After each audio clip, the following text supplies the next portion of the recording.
Growing up, I always felt that life was stable and predictable. I had my routines, my home, and the things that made me feel safe. I appreciated that sense of stability until one night when everything shifted unexpectedly.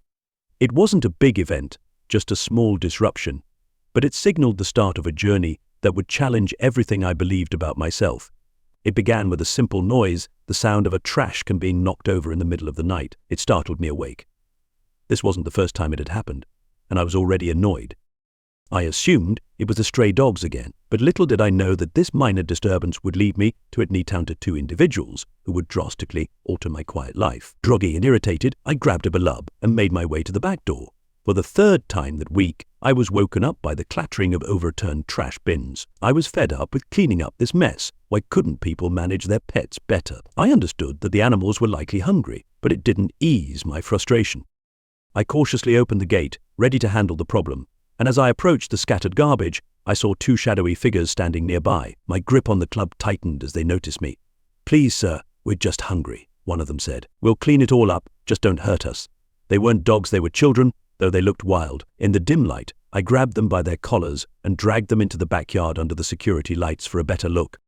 The two kids were scruffy, wearing oversized, ragged clothes and baseball caps. They shivered in the cold. "Did you two knock over my trash earlier this week?" I asked.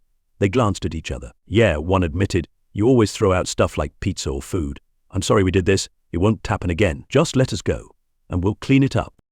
"That won't do," I said, tightening my grip on their shirts and leading them inside. I took them straight to the bathroom, shoved them in, and shut the door. "Don't come out until I'm back," I ordered. I went to fetch some of my ex-wife's old sweatpants, sweatshirts, clean socks, and towels. When I returned, I saw they had tried to open the window to escape. "You may like being dirty," I said, "but I doubt a hot shower will hurt you. There's soap and shampoo here. Get cleaned up." The larger one growled, "We don't like being dirty, we just don't have a nice shower like this." "Are you going to stand there the whole time?" they added, sounding defiant. "You think we'll steal something?" I replied sarcastically, "Yeah, you're probably going to run off with my toilet paper. I'm sure you're not thieves." Then, to my surprise, one of them snapped, "What are you, some kind of creep? You into little girls or something?" Shocked, I looked at them closely. Beneath all that dirt, they were indeed girls. "I didn't realize you were girls," I said, taken aback. "Just clean yourselves up, and I'll get you something to eat. Come to the kitchen when you're done." I left them and headed to the kitchen, where I checked the fridge.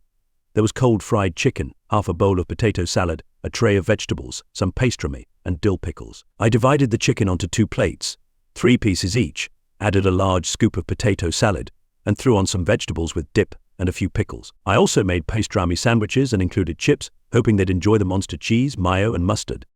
I heard the bathroom door creak open and hushed whispers just outside the kitchen. A minute later, 2 of the most beautiful girls I'd ever seen walked in. They had long, jet black hair, olive skin, and striking green, almond-shaped eyes. Despite their ragged appearance, their high cheekbones and small, delicate noses were striking. They looked to be around 11 or 12 years old, and it was amusing to see them wearing my ex-wife Brianna's clothes, which were much too big for them. "Have a seat," I said, offering them chairs. "Do you want Coke, juice, or milk?" They both asked for milk. "I'm McKay North," I introduced myself as I poured the drinks. "What are your name?" "My name's Maggie, short for Margaret," the older one replied. "This is Stokely. Can we really eat all this?" "You can have more if you're still hungry," I replied, "but I'm not cooking at 2 a.m. I'll make something in the morning." "This is great, thanks," Stokely said, while Maggie watched me warily. "What do you want from us?" "We don't do any weird stuff," Maggie added suspiciously. I laughed. "Neither do I. If you're hoping to rob me of my virtue, you'll be disappointed." They didn't seem to get the joke. "I'm not into little girls," I clarified. They didn't like being called little girls, but they started eating, tearing into the food like wolves. "Hey, slow down," I said. "The chicken isn't going anywhere. You'll hurt your stomach." That made them giggle, and they slowed their pace. "Where do you two live?" I asked. "There's an empty house down the street," Maggie said. "We found a mattress and some blankets, but we're scared someone might move in now that it's empty." "They probably will," I said. "How about you sleep in a warm bed tonight?" Or they exchanged skeptical glances. "Not mine," I laughed, "but I have 3 spare bedrooms, or Bemol too, but you know what I mean." They laughed nervously. "We don't have any money," Stokely said. "We just collect cans, and whatever we earn, we spend on food."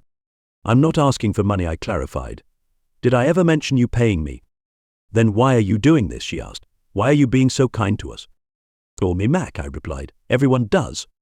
But seriously, Maggie insisted, why are you being so nice to us? I'm not trying to impress anyone, I told her. I'm just a decent guy. Ask my mom if you don't believe me. This made them both smile, and I silently promised myself I'd try to make them smile more often. If I were in your shoes, I'd hope someone would show me kindness, I added. They seemed to mull that over. Can I have some of these chips? Stokely asked, reaching for the bag. I pushed it towards them, and they both dug in while continuing with their sandwiches. I finished mine and noticed they were still hungry, so I refilled their glasses with milk. They drank it all and even cleaned their plates, including the vegetables. They must have been starving. Go to bed, I suggested. Each of you has your own bathroom. There are toothbrushes, combs, and things like aspirin, stomach meds, toothpaste, and floss in the first aid kits. If you need anything else, just ask. Can we lock the doors? Maggie inquired. Yes, but if I knock, you need to open them within a reasonable time, I answered. They exchanged glances, and Maggie's green eyes sparkled. He thinks we'll steal something, she whispered to Stokely. Don't worry, we won't take anything. It's fine if you don't trust us. We don't exactly trust you either. I laughed. Fair enough, mutual distrust. But you'll learn soon enough that you can trust me. I almost never hurt pretty girls. This brought out more of their dazzling smiles. I led them to their rooms, hearing the locks click behind me as I headed to my own bed. Lying there, I found myself wondering what these girls had been through. Why were they scavenging in my trash? Why were they alone? Where was their family? I planned to get some answers in the morning. As I got dressed, I heard the creaking of the floorboards in the hall. Peeking out, I saw them sneaking toward the living room. I figured they were about to slip out, so I stepped out of my room. They froze. Are you ready for breakfast? I asked. They exchanged looks again. Maybe we should just leave, Maggie suggested. You're not going to lock us up or anything, are you? She asked, nervously. You mean make you stay? I asked. They nodded. No, I won't force you to stay. That's not how I do things, but I'd love for you to have breakfast with me. Again, they looked at each other. Will you let us go afterward? Stokely asked. If that's what you want, I said, though I was hoping they'd stick around for the day. But if you've got somewhere to be, that's fine. We've got a stockbroker to meet, Maggie quipped, her face lighting up mischievously. So what's for breakfast? No, wait, what are you feeding us? She corrected herself. Are you an English teacher or something? Stokely asked, grinning. Actually, yes, I replied. I teach English literature at the university. Cool, she said. We don't go to school, too busy. But we'll eat breakfast. I was thinking waffles and bacon. Sound good? It did, so we headed to the kitchen. They got out the waffle iron while I mixed the batter, and they made the waffles while I fried 2 pounds of bacon. I'm a bit picky about syrup and coffee, but I let Maggie handle the bacon while I ground the coffee beans. Everything came together perfectly, real maple syrup, waffles, and crispy bacon. They horrified me by asking for coffee creamer, but I kept some around for the barbarians and my ex-wife Brianna, who liked the vanilla flavor. We devoured all the bacon, and they each had 3 waffles. Stick with me, girls, and in a week, you'll be as round as toads, and Jose joked. They laughed, and it was the best sound I'd heard in a long time. Then they gulped down milk like thirsty calves. My pantry was definitely going to need restocking. So tell me about you two, I said. Why are you digging through trash for food? We moved to the living room with our coffee, and they began to share their story. Their father had been a car mechanic, but when he lost his job, he turned to alcohol and started abusing them. Their mother divorced him and later worked as a taxi driver to support them. One night she picked up a dangerous passenger who stabbed her for a small amount of money, leaving her to die. Afterward, the girls were placed in foster care, but their foster parents mistreated them. Eventually they ran away and had been living on the streets for 3 months. Their last name was Steele, and they were constantly worried about freezing to death, being harmed, or finding their next meal. I sat quietly after hearing their heartbreaking story, wondering how many kids were out there living through something similar. It was probably more common than I had ever realized. I also wondered if they'd allow me to help them and how I could. Children's services probably wouldn't let 2 young girls stay with a single man. It sounded like a predator's scheme, and I doubted social services would approve. They interrupted my thoughts. Mac, are you married? Stokely asked. I was, I replied, but my ex-wife thought I wasn't ambitious enough. She's a big-shot lawyer and travels constantly. There was no room for marriage in her life. What a witch, Maggie commented. I laughed. She's actually a really good person. She didn't cheat or anything, and we're still close friends. We both agreed that we should never have gotten married. We were too young and too clueless. How old are you? Stokely asked. I'm 28, I told her. How old are you? I'm 11, and she's 13, Stokely answered. What are you doing today? I asked. What are we doing today? She corrected herself. Yes, what I said, I responded with a grin. We're going to talk, and I'll introduce you to someone.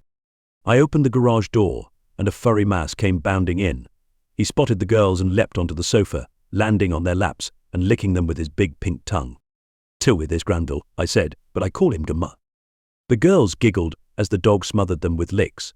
At 130 pounds, they could barely move him. "He's huge," Stokely laughed, stroking his head. "What kind of dog is this? He looks like a tiger." "He's a bull mastiff," I explained. "That's why his brindle color looks like tiger stripes." "He looks like he could bite our faces off," Maggie said. "He could," I agreed, "but he won't. He's gentle with my friends. He sees you're here being kind, so he loves you. If you were a threat, he'd be aggressive. Now that he knows you, he'll protect you. Even if I yell at you, he won't like it." Stokely slid off the couch and hugged the dog's neck as he licked her hand. "I love him," she said, "so wrinkly and cute." "Does he live in the garage?" she asked. "No, he stays in the house," I replied. "He got sick yesterday, so I put him outside to avoid a mess." "What made him sick?" Stokely asked. "He eats stuff he shouldn't, sticks, bugs, dead things. But he seems better now." "Gross," Maggie exclaimed. "He licked my face." "Yeah, he's a little disgusting," I admitted, "but he's my buddy. He'll be yours too if you let him." "We should take him for a walk," Maggie said.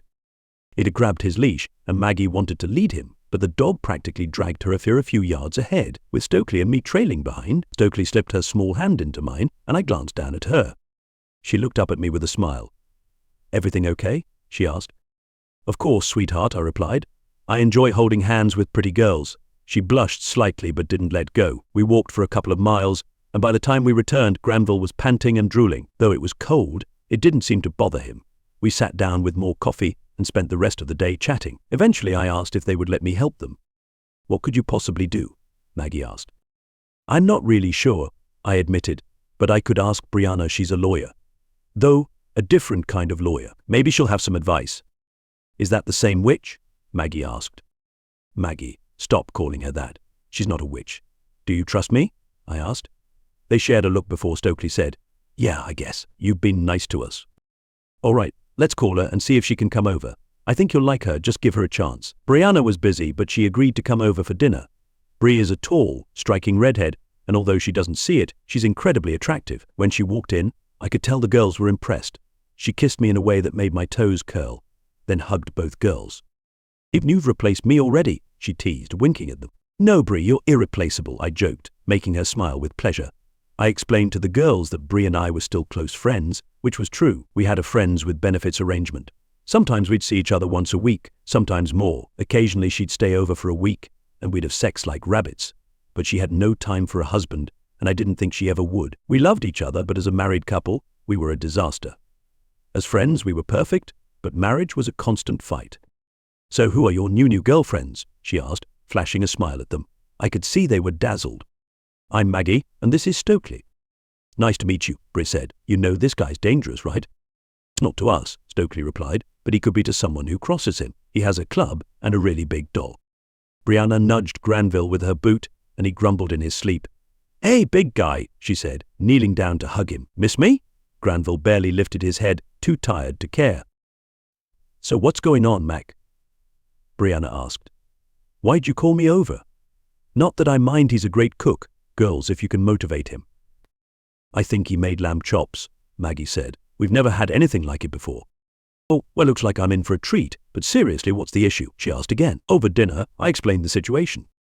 "We need your help, Bri," I said. "We don't know anything about legal matters. The girls are orphans, or their dad might be alive, but no one knows where he is. He abandoned them, and their mom was killed, till were put in foster care. But the foster home was abusive, so they ran away and ended up living on the streets. I found them rummaging through my trash, and now we're trying to figure out how to stop them from going back to that life."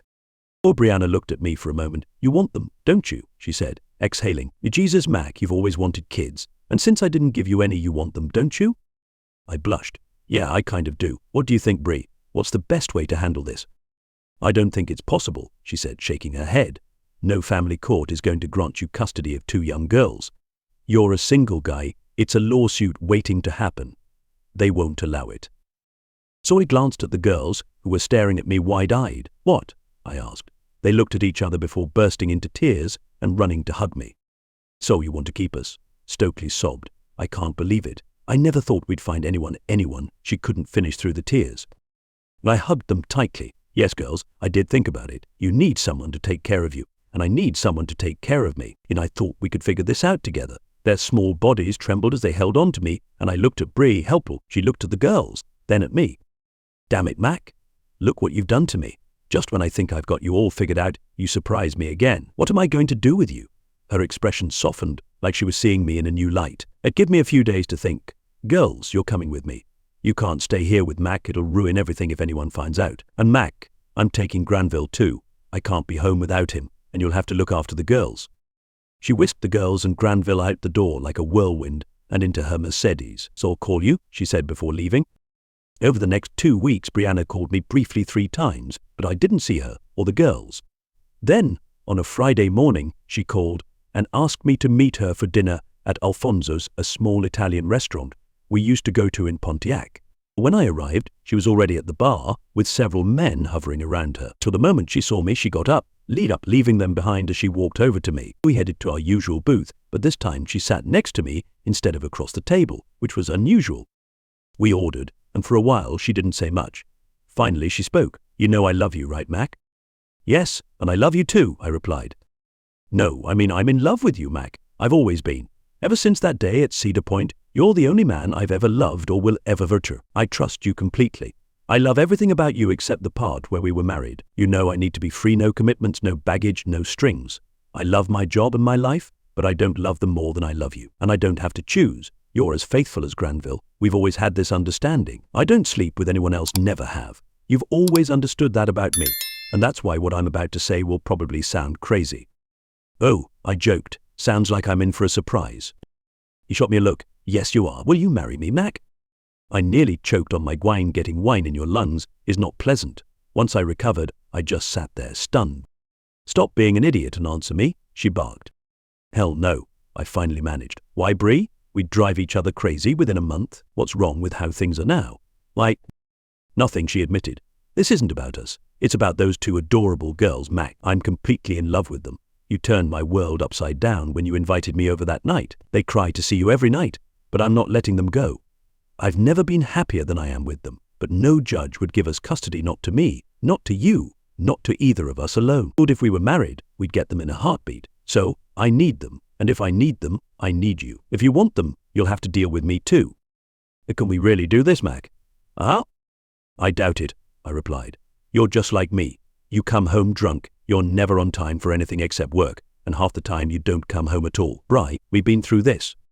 I know, but what if things are different now? I actually look forward to coming home to them, so I always call when I'm running late, and ever since they've been with me, I only have 1 glass of wine at night. I didn't know I could feel this way. Marry me, Mac. Give me a chance.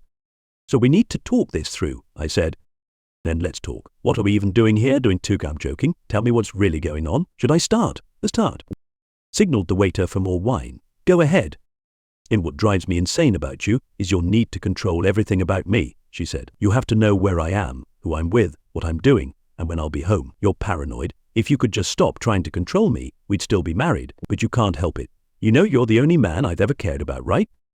Yeah, I know, I admitted. It used to drive me crazy. I was always afraid you'd find someone else and leave. So that's never going to happen, she reassured me. I never even thought about another man since I met you. Sure, I go to dinners and events with clients, but that's just part of the job. No one has ever touched me, and no one ever will. Do you believe me? Yes, I said. And I'm the same way. I trust you, Bree. I know you'll never hurt me. I've always been in love with you, and I think you feel the same. We were comfortable with how things were.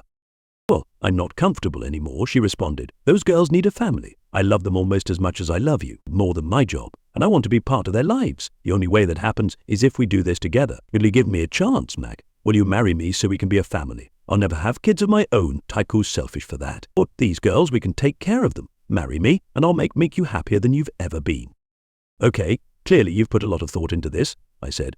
Give me some time to think it over too. She glanced at her watch. You've got 20 minutes, she said.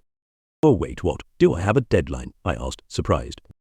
Yeah, the girls are waiting outside. They'll be here in 10 minutes, and after a quick walk with Granville, a car will pick us up and take us home.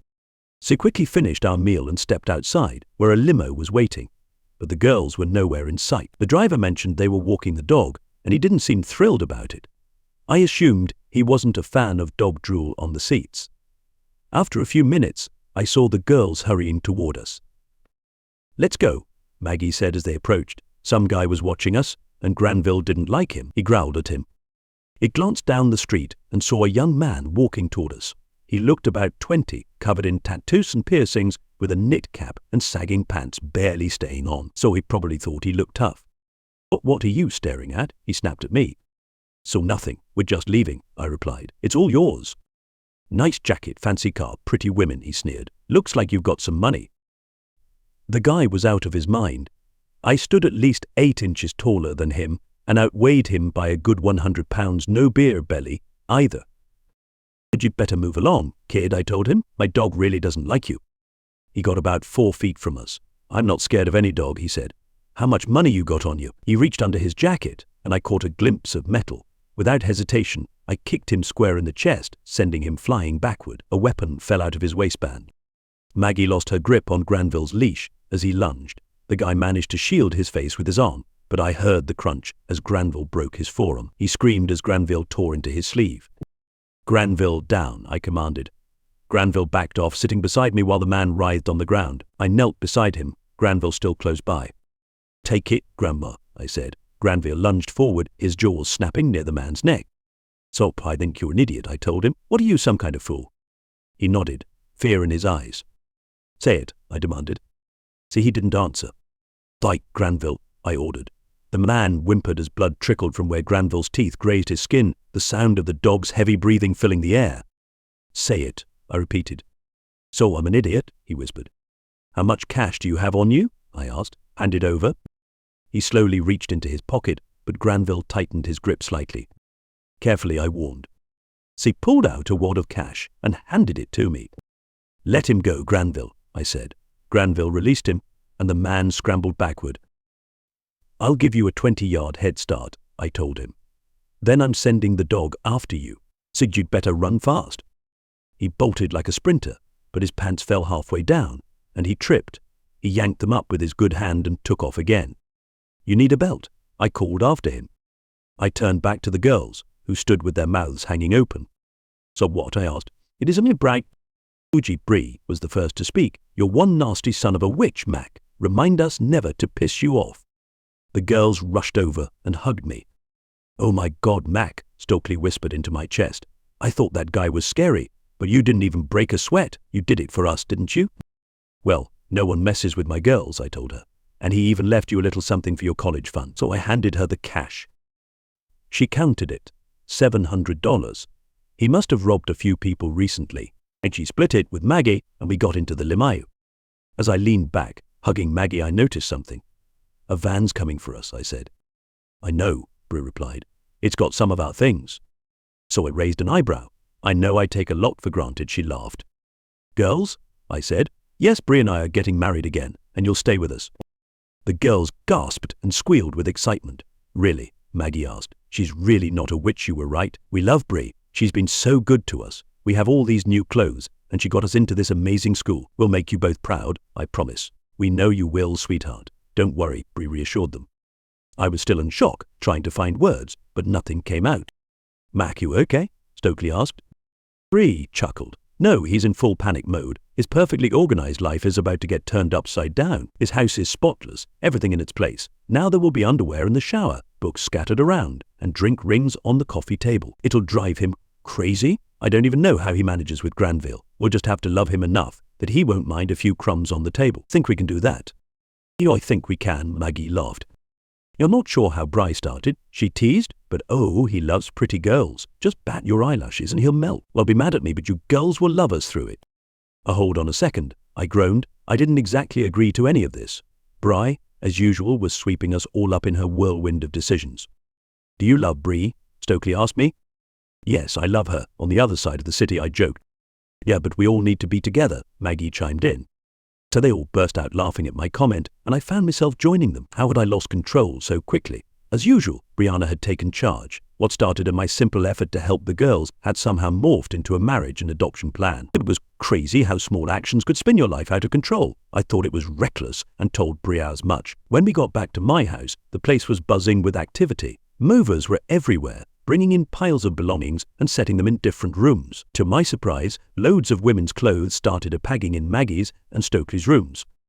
"Where did all this come from?" I asked as Maggie zipped past me. "Bree took her shopping a few times," she answered before disappearing into her room. Bree popped her head out of my bedroom. "Mac, do you ever throw anything away? You still have stuff from when we were married. I'm tossing this junk. I need space for my clothes."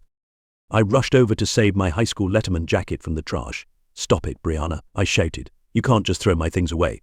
If I didn't want them, I wouldn't keep them. Well, this is my house, and I'll throw your bony butt out if you don't stop." She poked her head out and glared at me. "Bonny butt, huh?" she snorted. Then she grabbed my arm and dragged me into the bedroom, which now looked like a disaster zone. In one swift move, she locked the door, pulled her dress over her head, and leaned over the bed. My breath caught she wasn't wearing any underwear. We made love, and the next morning I slept in until 10. After stumbling into the shower, shaving and getting cleaned up, I finally felt somewhat human again. Bree was still asleep. Her fiery red hair spread across her face as she lay on her stomach. Damn, her backside was amazing. So I wandered into the living room and found Granville fast asleep, drooling all over a pile of my nicest shirts. So aside, grabbed a glass of orange juice and a bun and called to him. "Come on, Gay, let's get round me." He lifted his head, rolled his eyes, and groaned as he heaved himself up. We headed to the backyard, where he did his business before flopping back down on my legs. The sun was warm, and I felt lazy, like a lizard soaking up the heat. It was unusually warm for the season. The door opened, and Stokely stepped outside with a glass of milk and a bun. "Hey, Angel," I waved. "Hi, Mac," she said, shutting the door behind her. After a moment, she walked over to the glider where I was sitting. "Is there room for me?" she asked. I shifted over, and she curled up on my lap, resting her feet on the empty space. She sighed, took a bite of her bun, and looked up at me with those big green eyes. "Or not," she started, crumbs falling onto our lap. "Wah," I interrupted. "Finish your food and drink your milk, then talk." She giggled and waited until her mouth was empty. "Mac," she began again, "if you adopt us, will you be our dad and Bree our mum?" "Is that what you want?" I asked. "Oh yes," she said. "Bree would be the coolest mom ever. You're not exactly cool, but you're reliable. I love you. And I think you'd be the best dad in the world." I almost choked. Well, I muttered, "Being reliable is better than being cool, right?" She laughed. "I didn't mean it like that. I just mean Bree is like a force of nature, and you're like a mountain. And you know, she really, really loves you. She talks about you all the time. She's told us everything about you too." "Do you love her?" she asked again. "Yes, sweetheart. But like you said, she's a force of nature. Loving her is like loving a thunderstorm or a wildfire." "Mountains don't care about thunderstorms or wildfires," she said matter-of-factly. "Maggie looks a lot like her, but I'm more like you." She pressed herself against my chest. "So think we could be the calm in the center of their storm." She looked up at me. "I want you to be our dad, Mac. I never thought we'd find someone like you and Bria. We were so scared and alone. Do you have room in your life for girls like us?" I hugged her tighter. "In my heart, Stokely, there's always been a place for you and Maggie. I've wanted someone like you in my life for years. I never thought I'd have this. Bri never showed any interest in having kids, and I think you girls turned her world upside down, just like you did mine. I've seen how she looks at you. It's like she woke up and realized she loves being a mother. You've changed her." "You were right about her," Stokely admitted. "She's amazing. Sometimes it's overwhelming. She makes a decision, and we all just get swept along." I laughed. "That's always been Bree. The first time I met her, I was at an amusement park with some college friends. She decided I was going to be her ride buddy. I had actually gone because I liked another girl, but Bree dragged me away, and we never saw the rest of the group. We were 20, and I fell in love with her that day. She's like a virus. She invades your life and takes over. We had our first argument a month after we got married." "What did you fight about?" she asked, curious. "You're going to think it's silly, but it was about shoes. She kept moving mine and putting hers in their place. I had to dig through her stuff just to find mine. She thinks I'm obsessive, and she's probably right. But is it too much to ask her to keep her shoes on her side of the closet?" She exploded, and then I started driving her crazy, and she drove me crazy. I like to have a plan, and she's totally spontaneous. That's just who she is. I love that about her, but it also drives me up the wall. She knows I'm organized, and it makes her nuts, and those differences kept clashing. Stokely giggled. "Maggie and I fight about stuff like that too. She's always losing things. Then she decides out of nowhere what we're going to do. I think we need to change a little, Mac. We need to go with the flow more. But they need to change too. They need to understand we like things in their place." "Do you think we can figure this out?" she asked. "I don't know," I admitted. "Ryan and I never really had a reason to try. Our relationship is strange. I love her more now than when we were married, and I think she feels the same. but she's not the type to talk about it. She just does things. We're closer now than we ever were as husband and wife. I actually like her better now. Back then, I loved her, but we were always frustrated with each other. We got to a point where we didn't need to change, but I think we just changed. Maybe you and Maggie have made us realize what we were missing. The idea of being a family is exciting but also terrifying. What if we mess it all up? We could lose everything. I hate that kind of risk, I said. I get it, but sometimes you have to take risks, she replied. You can't get anything good without the possibility of failure. I hugged her and she nestled into me. You're the wisest 11-year-old I know, I said. I'll be 12 next month, she reminded me. We finished our buns and headed back home. Everyone else was still asleep, so we took Granville for a walk. By the time we returned, the sleepyheads were up. Dry and Maggie, never morning people, looked like groggy, beautiful cats stretching and yawning. After their showers, they were energized and ready to go. Bri whisked us off to get our marriage license, file for adoption, and start temporary custody proceedings. Later, we went out for seafood, and the girls couldn't stop talking about the food and the prices. Wow, Mac, you must make a lot of money, Maggie said. I chuckled. I make about $90,000 a year, which is more than enough to take care of us. So but Bree, she makes 10 times that. Say stared at her, stunned. Bree laughed. It's just money. What matters is we can treat you girls whenever you want. And honestly, Mac's cooking is better than most restaurants. Do you cook? Maggie asked. Bree nodded. Yes, but only simple things. Anyone can follow a recipe. But this guy, he's a genius in the kitchen. She's pretty good too, I added, if she could just stay focused. Bree playfully swatted me. Make one mistake, and he never lets it go, she teased. I grinned. In our first year, she burned food so badly not even the dog would touch it. She'd take it outside and leave it under a tree, like some sort of burnt offering. Everyone laughed. Bree, in a great mood, snuggled up to me while the girls giggled. We've never eaten anywhere this fancy, Maggie said. Bree gave her a serious look. Maggie, say that again with confidence. Maggie smiled, sat up straighter, and repeated herself with pride. Bree beamed. See, we may be from Detroit, but we've got class. The girls beamed, clearly proud. Over time, Bree taught them everything from how to dress to how to walk, talk, and present themselves. In just 6 months, they had transformed from street smart to sophisticated, excelling at everything they did. That night, back home, Bree was buzzing with excitement. She told the girls, turn on the TV and leave it on all night.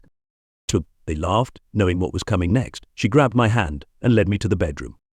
We're celebrating tonight, she said with a mischievous grin. So what are we celebrating? I asked. The start of something incredible, she whispered. I love you, Mac. I'm going to remind you of that every night and show you just how special we are together. Tonight, we're taking things to a new level. Ready? Show me, I replied, feeling the intensity between us. With a smile, she let her fiery red hair down, cascading in waves down her back. It was a rare sight, and it made her even more alluring. Her eyes gleamed as she said, unzip me. I slowly slid the zipper of her dress down, feeling the tension rise as the fabric fell from her shoulders. She stood before me in high heels and a delicate white lace bra, arching her back slightly. Bree always radiated confidence, but tonight was different. She was magnetic. As she dropped her bra and teased, she said, looks like you're overdressed. And what are we going to do about that? I asked, my voice filled with anticipation.